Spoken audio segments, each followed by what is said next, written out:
interesting times. During my whole Canadian life, I have not seen so much discussion about Canada in the US media. Uh, my feeds, my airwaves are flooded with US creators, channels, and journalists talking about Canada.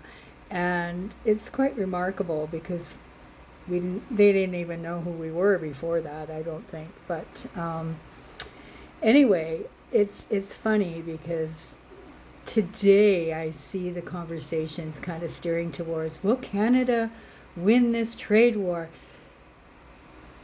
Sure, it's a trade war, but it's more than that. It is a betrayal.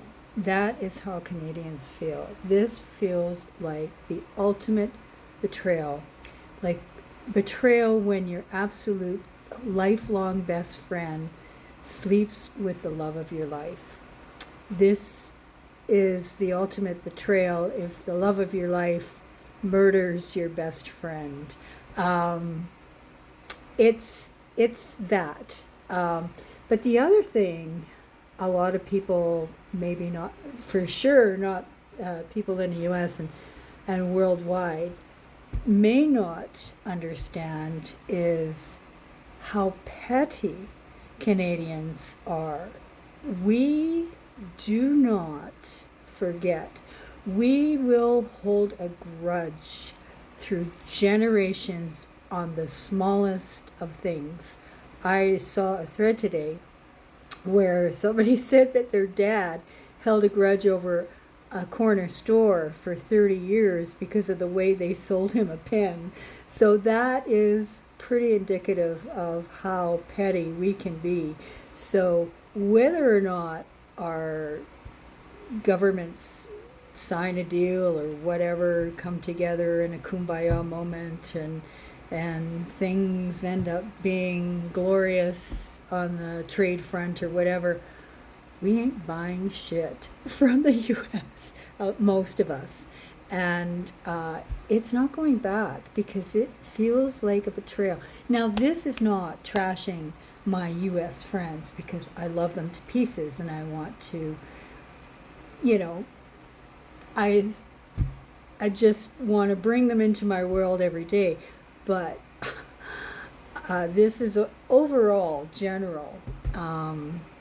But Canada is unique, and you know, sure, we may not have the biggest army, blah blah blah, but we're petty as fuck. We can survive the coldest of the coldest of the coldest temperatures, and we fight dirty. and and you know, when it all comes down to Alberta, right now, who seems to want to sell us out to the U.S., this isn't even. The funny thing is that depth of the plow. Look it up. It's treaty land.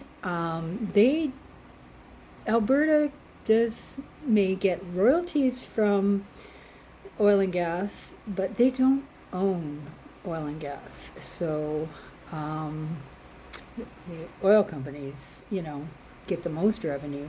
But really, the land belongs to Canada. The land belongs to the treaties. The treaties before Canada, really, because the treaties were signed with the Crown in Alberta before Alberta existed. So, but it's really interesting to see how much my airways are flooded with conversations about Canada, which I'm kind of here for.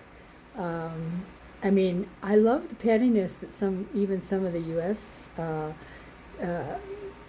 Creators are coming forward with too. Especially Threads is really a utopia of greatness when it comes to clapbacks and whatnot. And there are some U.S. Creators that are they're my besties. They understand. And they don't, yes, they don't agree with everything that's going on.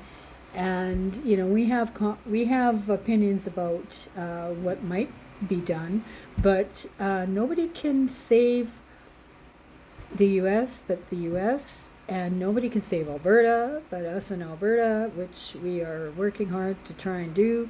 Not just protesting, we're doing all the other things, taking them to court and what, and everything possible. And I think it will be a matter of time before karma sets in. But anyway, I just kind of love this conversation that's going around about Canada. Yeah, sure, this might bring out all the bots in my feed, but I think it was Mark Gerritsen, the MP from in Canada, who crossed the floor from the Conservatives over to the Liberals. He said yesterday, I believe, or a couple days ago, he said, you know, when Pierre Poilievre is finally ousted as their leader, the Conservative leader, the bots will disappear. Perhaps, because, somebody's paying for them. Anyway, I just love the conversations that are going on, but Canadians are petty, so whatever you think is going to happen just might not. Just prepare yourself, because if we can hold a 30-year grudge against a corner store for how they were sold a pen, it goes family generations. So